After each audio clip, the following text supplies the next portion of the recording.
Hey everybody, thank you for joining us for today's episode of Certainty Talks. On this show, we talk about the system that we use to get clarity on our goals.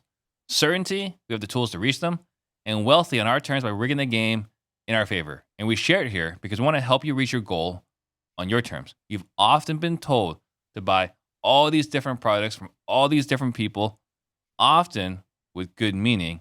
So it's not your fault when you look around and you ask yourself, why am I not where I want to be in my business? And we speak here not as experts. We're merely sharing our journey in building more certainty into our lives and our business. And as Dan Nicholson says, the biggest risk is that we don't get what we want out of life. I got my good friend, business partner here in the Whale Club, Mr. Paul Sparks himself, not only a successful real estate investor, but also a certified certainty advisor. Guys, if you get value out of the show, please hit that subscribe button right now. That way we can help more people become wealthy on their terms. Title for today's show, the J.G. Wentworth bias. I want my money and I want it now. So before we get into that, Paul, 6-word updates. What do you got? Well, hopefully Mr. J.G. Wentworth himself doesn't have a problem with us calling it the J.G. Wentworth bias, because that's officially I'm coining that phrase for the bias, all right? So that's nod to J.G. Wentworth. Thank you. Well, I'm looking forward to diving into that today. My 6-word update is a phrase that I literally just heard from my coach and mentor, Dr. Jeff Spencer. You guys have probably heard me talk about him. He said this to me just before we got on this call, and I'm like, that's a fantastic 6-word update with attribution given. He says, don't press for more to impress. It's deep. Yeah, I mean, it's leading into what I want to talk about today. So I thought it was perfectly relevant to what we're going to talk about today. This idea of, it's my money and I want it now. My 6-word update. Investor frame, skeptic frame, not realtor. So we did our Whale Club call yesterday, and going through the investor frame, knowing what you know today, would you do this again? If not, what would you change? Skeptic frame, what are all the things that can go wrong with this idea? Why is this a terrible idea? And man, if I asked those 2 questions, I might not have wasted 9 years of my life. So it's not all for naught, right? I mean, I basically got 9 years of experience. That's what I got out of it. There you go. Not a total loss, Steve. Not a total loss, right? It's like, well, we can keep this as a rental. This is what I got. I got experience out of this. Mm-hmm. Right? It's not a good flip. We'll keep it as a rental. Well, it wasn't a good career move, but at least I got experience out of it. All right. So I want my money and I want it now, Paul. What is the problem here? Man, well, first of all, if you grew up and were born before the year 2000, you probably remember this, call J.G. Wentworth, 877 cash now, and you have all these people coming on. It's my money and I want it now. I can just hear that. I know if you were born in the, the 80s, 90s or before, then you probably remember this jingle. And I just find it really funny how this has manifested itself into the way that a lot of us kind of behave. So the problem that I want to talk about today, first, is that knowing something doesn't mean necessarily that you don't do it or you do it. Knowing doesn't necessarily translate to your behavior. It's not knowledge is not immunity. It's not a vaccination. Right.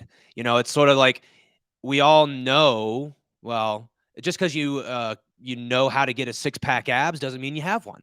Just because you know how to, quote, make money doesn't mean you have all the money out there. And so, again, knowing doesn't necessarily translate to behavior. And that's ultimately the problem. Is I want to start by this idea that we have goals.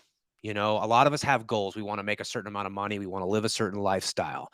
And the J.G. Wentworth bias is this idea that we know that we can't have it all right now. It's going to take some time to get there. It's, there's an appropriate pace, I think, to pursue. But what the J.G. Wentworth bias is, just because you know that doesn't mean that the emotional side of your brain doesn't take action on, yeah, but I want it now. And we're going to talk about what that means a little bit today. But Yeah. ultimately, I want to establish that, you know, there's really two sides of our brains, and Dr. Jeff calls this the human mindset versus the champion's mind. There's guys like Daniel Kahneman who have called it system 1, system 2. For just ease of conversation, let's just refer to this as there's two sides of our brain. One is the emotional side, and the other is the logical side. Yeah. We got the survival part, and we got the after everything's taken care of on the survival side, kind of like Maslow's hierarchy of needs. And then, you're saying we know this, right? Like, we've heard this expression how many times? We all tend to overestimate what we can accomplish in 1 year, but underestimate what we can accomplish in 5, Mhm. right? And it's the same thing here. This is It's the exactly what we're same talking thing. about right now. It's like you're trying to get what might take 5 years. That's an appropriate timeline. You're trying to get it all now. But you don't necessarily always realize you're doing it, right? I'm glad you brought up the Maslow's dogs or whatever. Like the idea that there's a side of your brain that's subconscious. It's like when someone cuts you off in traffic and immediately you're like upset about Mhm. it, or um, you see somebody at some mastermind doing something and you get this immediate sense of FOMO, or maybe they're farther ahead than me. So that's not a logical thing. These impulses, these things that we feel, it's part of what, again, Daniel Kahneman calls system 1. It's part of what Dr. Jeff calls the human mindset. There's different language for this, but again, it's an emotional and almost automatic response. And then we know, and then we say to ourselves, don't chase that shiny object, Paul. That's the logical side of our brain. But and in fact, actually yesterday we were listening to a guy named Jeremy Davis talk in our Whale Club call about how he gets frustrated when he sees people on social media sort of like being, over exaggerating their success, almost just pretending to like lie, borderline. So there's the realtor term here, right? Because this isn't actually illegal in the realtor world. It's called puffing, Puffing. right? When you're puffing your chest, that's Yep. actually something criminal if you're a realtor to exaggerate your numbers. Um, but yeah, maybe on social media, some of these wholesalers might be proclaiming to do more deals than they're really doing.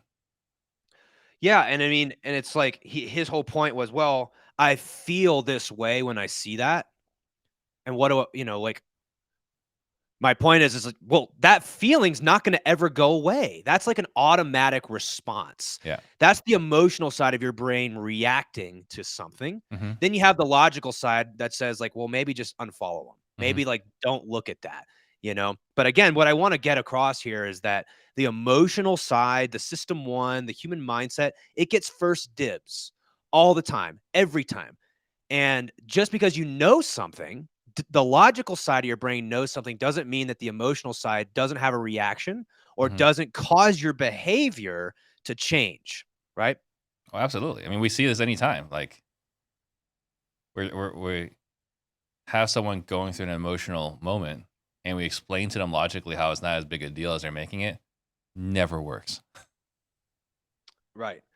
We were using the example the other day. It's like telling your wife or somebody to just calm down, you know? Um, Logically, yes, maybe they do need to just calm down. But when you say that to them, they're going to have this immediate and visceral emotional reaction to that. So, Yeah. you know, Setting off a it's nuke in your own household for no reason whatsoever. right. And so what happens is and again, where the JG Wentworth bias comes in. I just love saying that phrase. It's awesome. Um, it's like, okay, so we have these goals and you want to have a certain amount of financial success by a certain amount of time. And then what happens is we go to some event and you see somebody talking about something. And, this is shiny object syndrome is another way of saying this, right? And we think to ourselves, hey, it's my money and I want it now. Mm-hmm. Maybe I can do this thing. It'll close the gap and I'll get that money, Mm-hmm. I will take this action. And it's like a lot, it's an emotional response that's led to you then justifying this thing that you then want to do. So, on the emotional side, Oh, hang on before you move forward there. I don't mean to interrupt you, but like this is the reason why the magic bullet sells so well. The Hmm. magic pill, the magic bullet, the silver bullet, it all sells so well. Because Paul, Yes. just if you could just use this product, all your problems are going to go away. Right. You know, the word that I'm writing on my board here and circling is the word fear, Yeah. right? We're all familiar with the word FOMO, fear of missing out. And I truly believe that, and this is straight out of Dr. Jeff, is that the human mindset, this emotional side of your brain, is driven by fear. Oh It's yeah. driven by fear. So we're thinking, you know, how it shows up to me is feeling like I'm gonna get left behind if I don't take this thing, Mm-hmm. or feeling like I'm not far enough ahead. If I don't take this opportunity, I'm going to miss out on something. Mm-hmm. And that thing is like the money that I want now, this idea, right? Yeah. And so that's what it is. It's like when you see these internet marketers, they're triggering FOMO. They're trying to create urgency. They're trying to create fear of missing out. Why? Because we know that that's the strongest emotion. No one likes to live in that fear. So a lot of times we take action on something, Mm-hmm. believing it to be true, but that's just the emotional side of you reacting. That's not logical. But again, anyone who's listening to this, I can guarantee you can think of an experience that they've had in their life where they had an emotional reaction that caused them to take some behavior that didn't work out in their favor. It really wasn't logical. You were reacting to what you thought was real, but it was just a feeling. It was just your own feelings, and most of the time, I've found, at least for me, it's fear-based. Yeah. Yeah. I mean, we talked about it in the Well Club, right? The fear of getting left behind. Of all the different fears, like, man, that one for whatever reason resonates the most to me. Yeah. So I have just a couple things here. It's sorta like trusting the process, maybe, is a way to say that, and it showed up for me. The JG Wentworth bias affected me in a couple ways. One is I was rushing. That emotional reaction of like, it's my money and I want it now. It's my dream life and I want it now. It caused me to take on more things because it was like, well, you know, my calendar was just filled to the brim with meeting after meeting after meeting. Why is that? That's fear based. You're afraid that if you don't take that meeting, if you don't pursue that opportunity, you might miss out on a chance to get the dream life. You know, that's the JG Wentworth bias. And so Right. it showed up for me as rushing, trying to do too much, not realizing that I was exactly on track to fund the things that I wanted to in the timeline that I deemed appropriate. And logically, I was on the right track, but emotionally, I wanted it all now. So it caused me to rush. It caused me to like white knuckle inside my business. You know, you're gripping, you're bearing down, and none of that is logical. If you take a step back and you watched yourself from a 30,000-foot view, watching yourself run around inside the business, you'll see that as you're like grabbing at all these opportunities, you can't stay focused. You're trying to do too many things. What is that? That's fear-based. Mm-hmm. You know, your calendar is full because you're afraid to miss out on that opportunity. That's at least what I've observed. Oh yeah. I mean, I think there's a lot of truth to it, right? Like, there's an opportunity, and I need to take advantage of it. I mean, that's the reason why, for me personally, the four lenses has been so powerful. Is that I look at it as like, okay, why is this something on our radar? And man, and the last thing I wrote down only checked one of the four. I was like, we just can't do this. Like, there's a great opportunity. We just can't do this. This is not, this is not in line with our mission. This is just a straight money grab. So we're not doing this. Sure. Well, let's come back to the four lenses because I want to talk about that. Like, before the end of the show, I'm going to give like some key takeaways Hmm. to help avoid falling victim to the JG Wentworth bias. And I'm glad you're saying that because I think it's a great fit into kind of transition this conversation out of the emotional. So, like, yeah, there's ways to train your emotions. There's ways to train your instincts. But I'm a believer that a lot of that is fairly like hardwired in. You know, you're gonna feel fear because that's like a survival response. We've had this brain that's developed for, a long time, let's Mhm. just say. And we have developed this fear mechanism to protect us ultimately. Right. But that doesn't really serve us necessarily today in business. It did when we were surviving on the plains and running away from cheetahs. Like, we needed that fight or flight response to react really quickly. And again, my point is we still have that. It's still part of us. It just doesn't really serve us in business very, very Right. much anymore.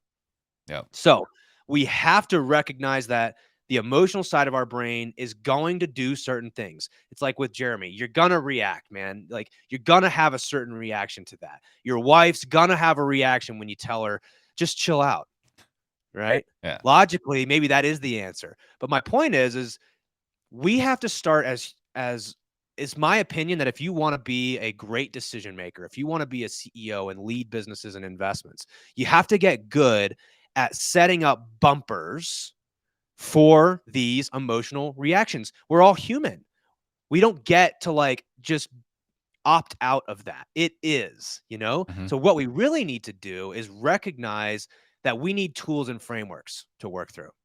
So the JG Wentworth bias is a bias that probably most of us deal with. So now what we want to start doing is, okay, what logical things, the emotional side versus the logical side, how do I put some bumpers in place to prevent myself from trying to get it all now, from saying yes to everything out of fear, from white knuckling inside of our business? This is not how a champion plays, and Steve, you and I are basketball fans. So, and we play a lot of basketball. Mhm. What happens when somebody comes onto a basketball court and they're pressing, they're white knuckling, they're trying to force shots? What usually happens? Turnovers, sloppy play, fouls, unnecessary turnovers, poor shot selection, poor field goal percentage. Nothing good. Nothing good, you know?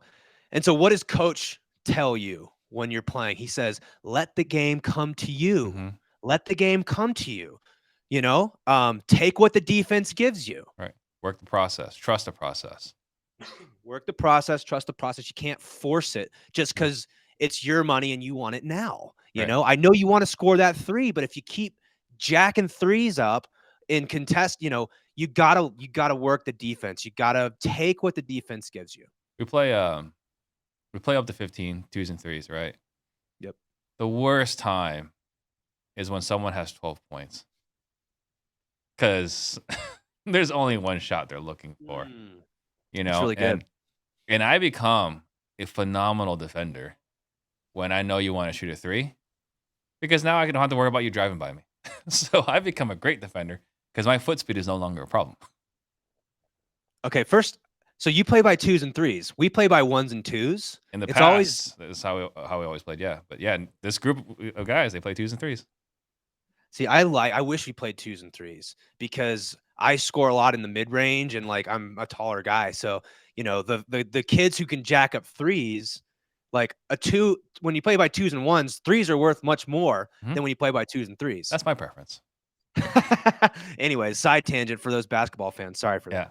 that. Um, But the point was that when they have 12 points, they force the issue. They're forcing right, threes. And if you're right. forcing threes, now it's easier to defend you. And logically, that it's like, well, when you take a step back and you say, well, don't force it, the coach can easily be like, guys, stop forcing the shot. Mhm. But when you're in the game and the urgency starts picking up, I mean, yeah, you can see why people force threes because they want to close that gap. And again, I think what we're advocating for is, my 6-word update today was don't press for more just to impress. Maybe you're trying to do it for other people. Mhm. Again, the other one that I was about to do is before Dr. Jeff gave me that was let the game come to you. That was going to be my 6-word update before he gave me that one. Mhm. Let the game come to you. That's sort of what we're saying here. So logically, that makes sense. But emotionally, we have the JG Wentworth bias to contend with. We Yeah. see other people doing something and like, wow, they're getting to their goal way faster. Maybe I should be doing something It's different. working for them. It's not working for Hey, it's me. working for them. Yeah. Maybe it'll work for me. You know, if I don't take this opportunity, I might miss it. I might miss out on this opportunity. So I have to take this. And, I guess what I'm trying to say is that's not necessarily reality. That in more often than not is not you correctly reading the field. It's your emotions telling you something that's not true. Yeah. No one's further ahead than you. Like, you're exactly where you're supposed to be, right? We got to read the terrain in front of us. We got to take what the defense gives us and let the game come to you. And so there's a couple things that I want to talk about today. Some ways to avoid falling victim to the JG Wentworth bias, because you're going to experience these things. A champion knows that that's coming. Stop letting it be unanticipated. It's Mhm. going to come. Find the places where you're vulnerable. Maybe that's on social media. You see people bragging and talking about all the deals that they're doing. And all of a sudden that triggers this sense of like comparison, or maybe you're too far behind, or maybe it's when you go to an event, right? And you hear all these people who are telling you all about all the best deals that they've done. And every now and then you hear someone tell you about how the bad deal is not going, but your brain doesn't really hear that, Mhm. Um, so I think that there's a couple things. We call this the solvable problem. You know, zoomed out, the whole idea is you've got to have a solvable problem to know whether or not we're on track, because there's certain sense of a real sense of, am I on track to fund my goals in the timeline that I deem appropriate? Yes or no, right? That informs the level of risk that we want to take on. But again, sometimes, honestly, Whale Club is the perfect example, Steve.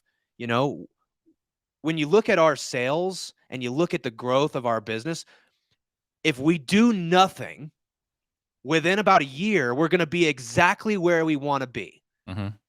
But what does our brain tell us? We're like, maybe we could like do this additional thing. Maybe we could add this. Maybe we could do that. It's like, wait a second.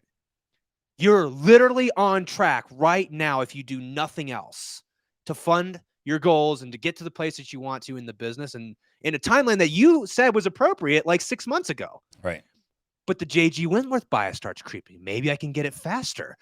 Look at all these other people running these groups and coaching products and masterminds. And man, if I just do what they're doing, maybe I can grow this business. I can get there faster. Mhm.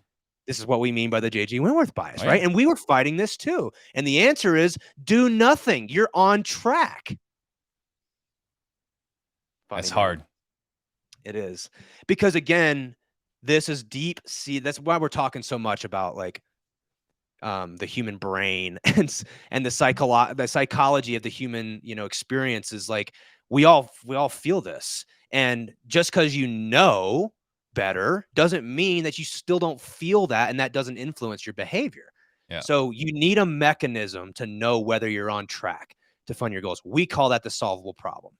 And to zoom out really high level, again, you help people work through this process to basically build out where are you right now? Where are you trying to get to? And what time frame are you trying to get there?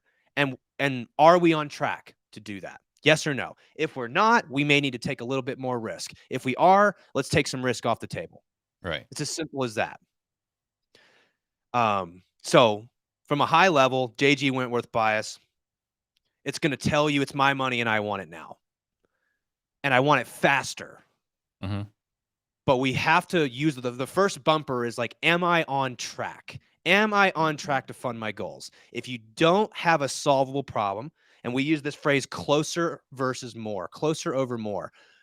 More is like, I want more time with my family. I want more money. I want to do more deals this year. I want to travel more. I want to eat healthier. None of that means anything. It's all just more. If you haven't defined what success looks like, how do we know whether we're on track to get there or not? You don't. Right? You So don't. we've got to first convert our goals.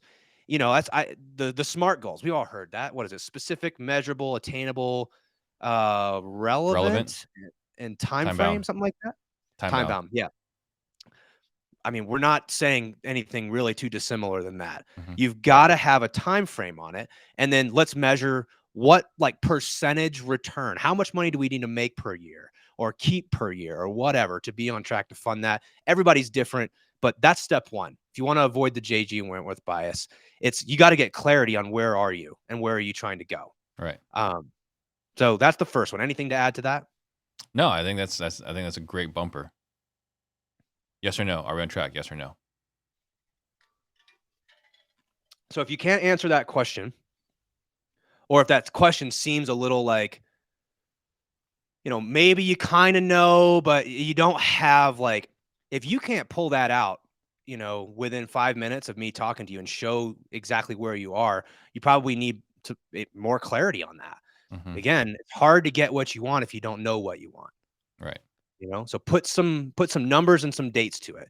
When you say, I want to be healthier this year, I want to read more, I want to exercise more, I want to travel more, I want to make more money, more. That's not a solvable problem. You have to have something that's solvable in the first place. Well, yeah, and the other problem too, right? And just in solve a problem, the reason why we're constantly dissatisfied is because if we're chasing more, then the goalpost has to keep moving,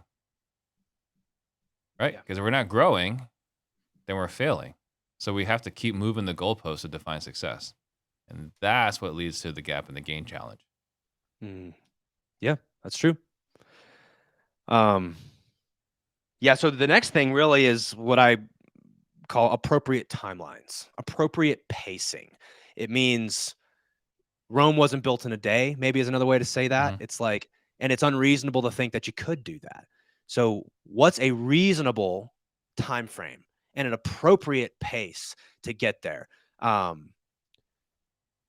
And if you've got clarity on that, I guess what I'm trying to say is maybe think of it like this. I hear people that, they're like, I want 100 rental properties. That's a whole kind of different story. And Mm-hmm. like, my better question would be like, what do you want from the rental properties? What is it you're trying to get from that?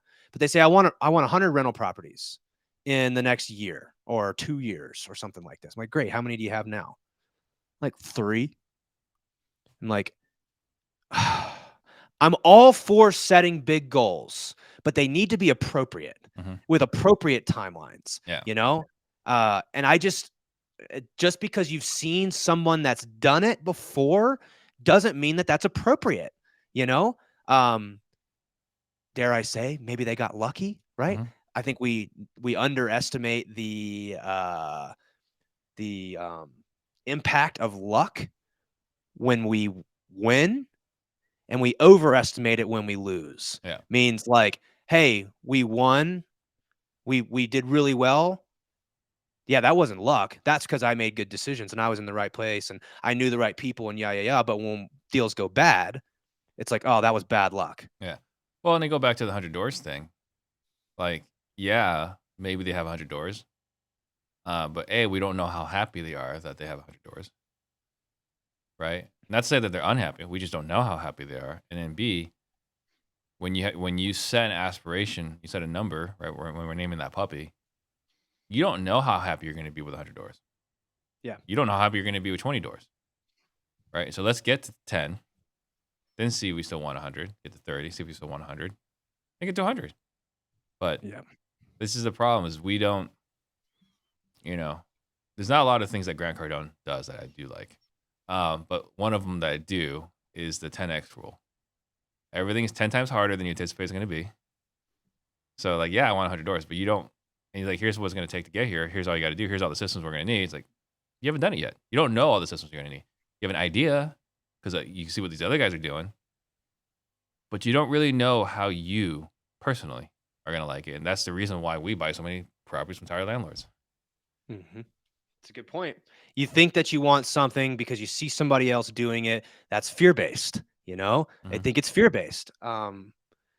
So good point, Steve. The first takeaway, if you're listening, and want to take some action items, is get a solvable problem. Get clarity on how much money do you actually need to fund the life that you want on your terms and on your timeline, and where are you relative to that? How close are you? We want to start talking about closer, not more, right? So that's the first thing, is get a solvable problem.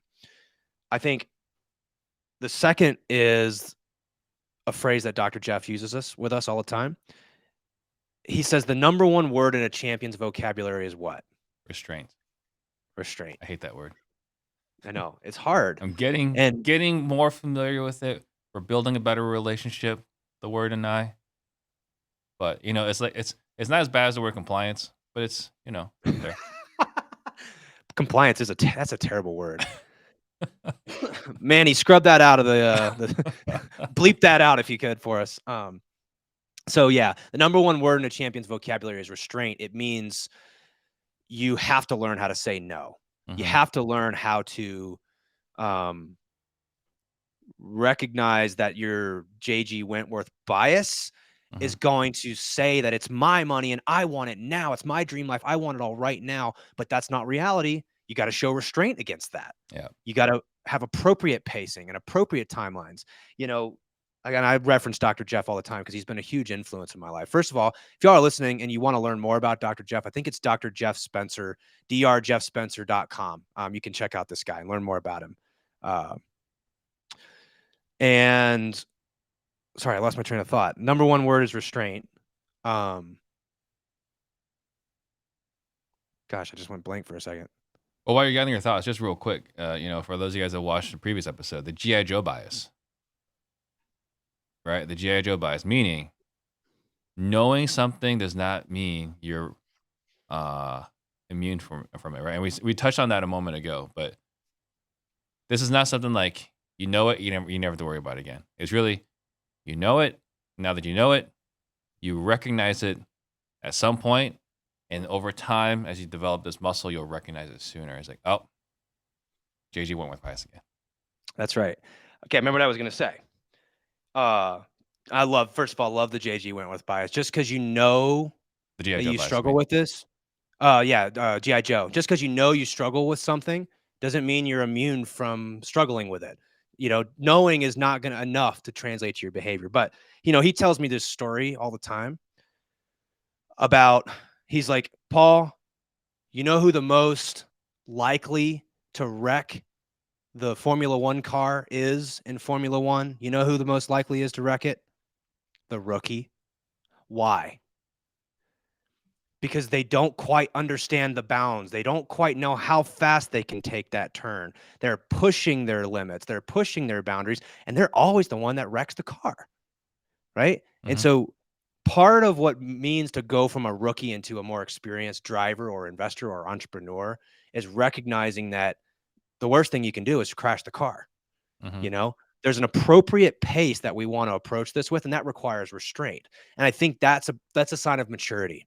Yeah. Right. So, gosh, maybe this is way too direct to say. If you're saying yes to every opportunity on your plate, if your calendar is booked up from 8 a.m. in the morning till 5 p.m. in the afternoon, with every single opportunity you're pursuing, you're pressing on every single thing, you might be a little bit like the rookie IndyCar driver. Yeah. And just remember that the number one word is restraint. It's not that it's about saying yes to the right things, right? And saying no to most everything else. So that's a tough lesson. It was a tough lesson for me to learn. It's why we joke and we say, like, I don't really like that word, because naturally, like the hard wiring, the human mindset is like faster. Let's do more. Let's get there faster. Yeah. It's one thing when someone tells you no. It's another thing when you have to look at it and exercise restraint and say no yourself.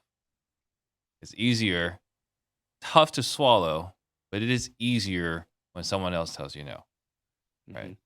But when you have to look at it and it's like, but I can do this. No, because the cost of pursuing that is hurting something else. Yeah, and I will say this. One of the things I had on here, one of the takeaways is it was a little bit of a counter to that. So back here, I got a book, The Laws of Human Nature. Robert Greene, he wrote the 48 Laws of Power.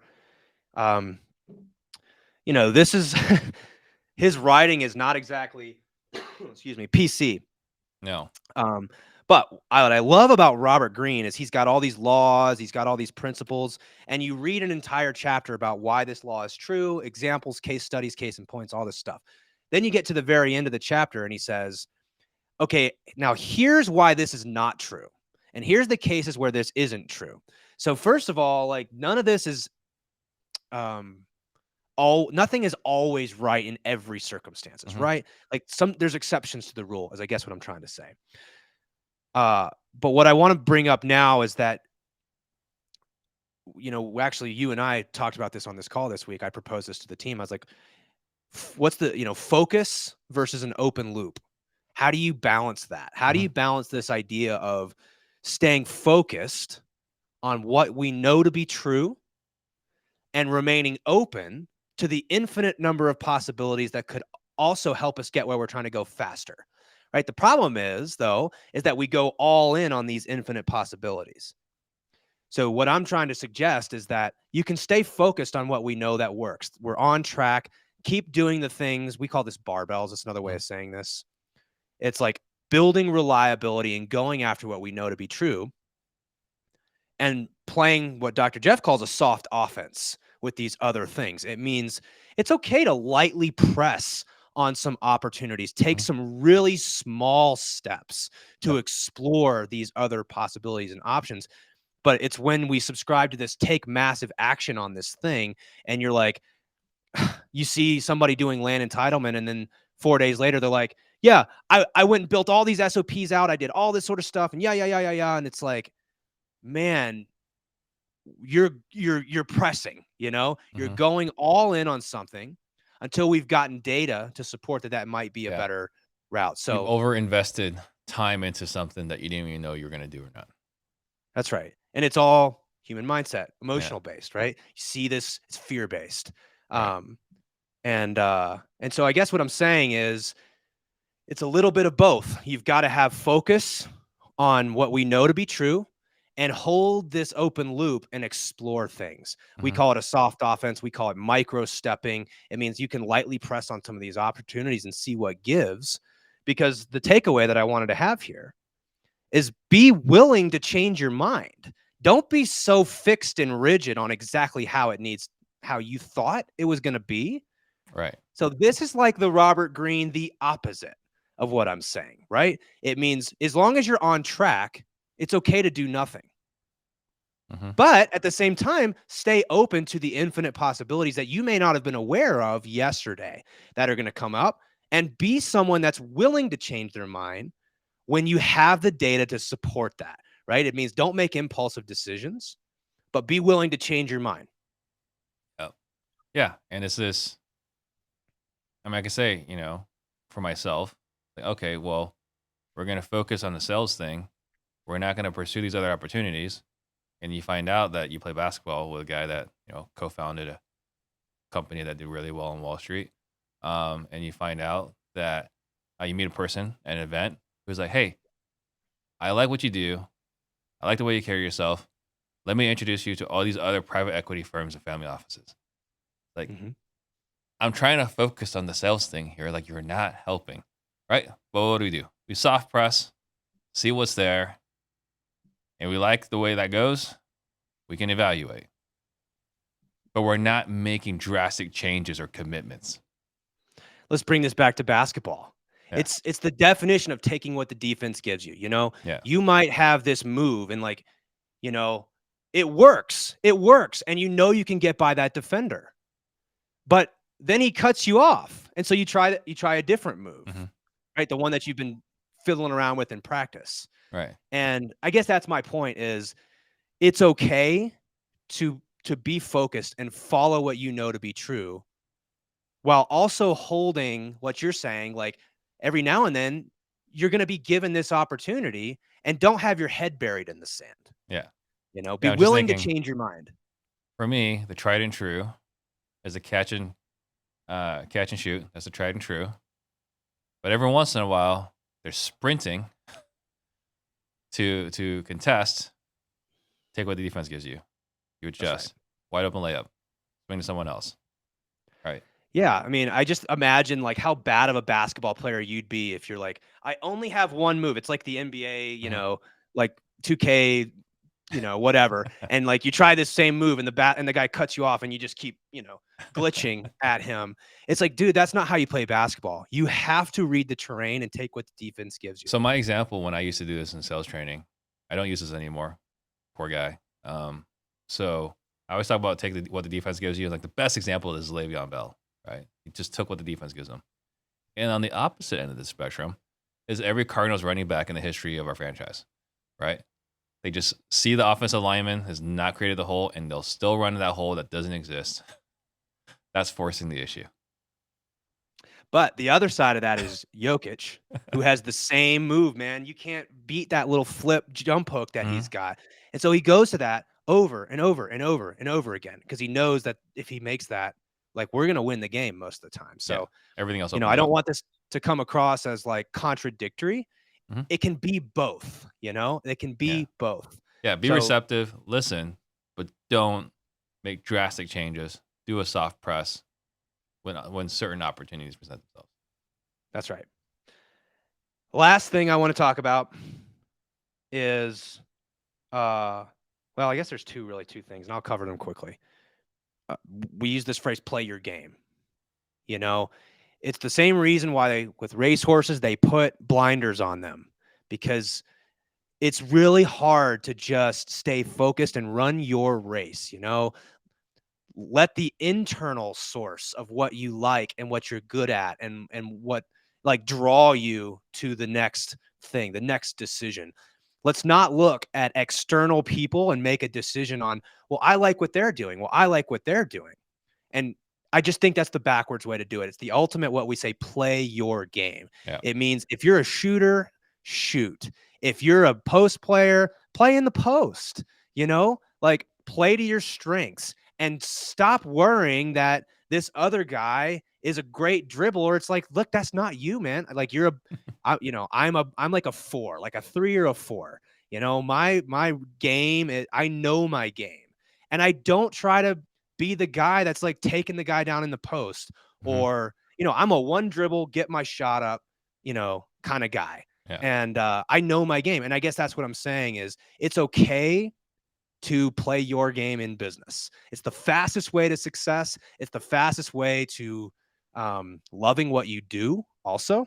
And it's really easy to let the JG Wentworth bias of like, I want to get there faster.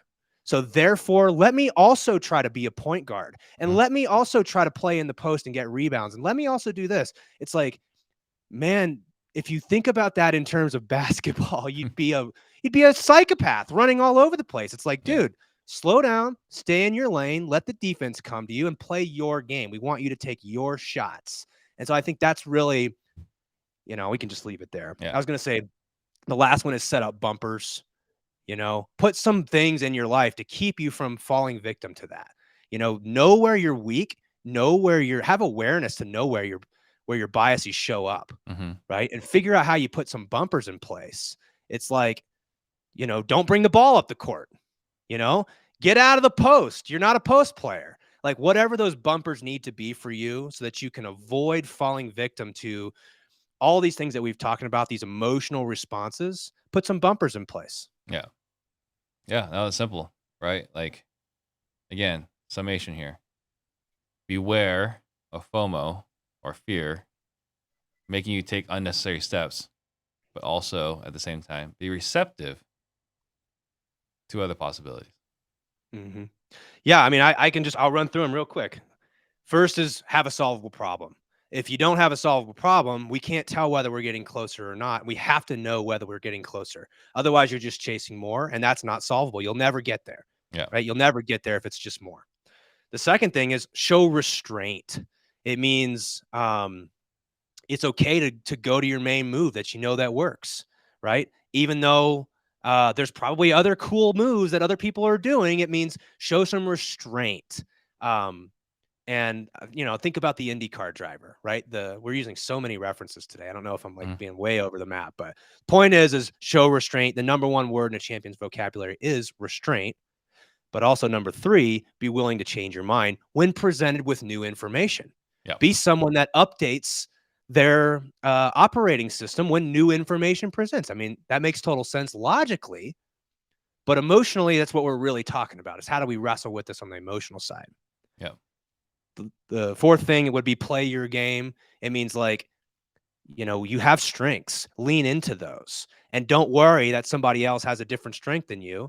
it's okay that they're playing their game too, man. Wish them the best and like stay in your lane. And then the last thing is set up bumpers. Figure out where you're weak so that you can avoid falling into these traps, because you're going to feel certain ways. That's the emotional side of your brain. It's there to protect you, but it's also not necessarily serving you in business in all cases, right? No. So consider that as you're thinking about, the JG Wentworth bias. Hopefully that catches on. I don't know. I think it's hilarious. It's my money and I want it now. Yeah, I mean, that's every entrepreneur. So perfect. I hope you guys got a lot today. Hope you guys can take some action. If nothing else, just know that you're vulnerable to the JG Wentworth bias. So that's it. We'll wrap up here. See you guys next time.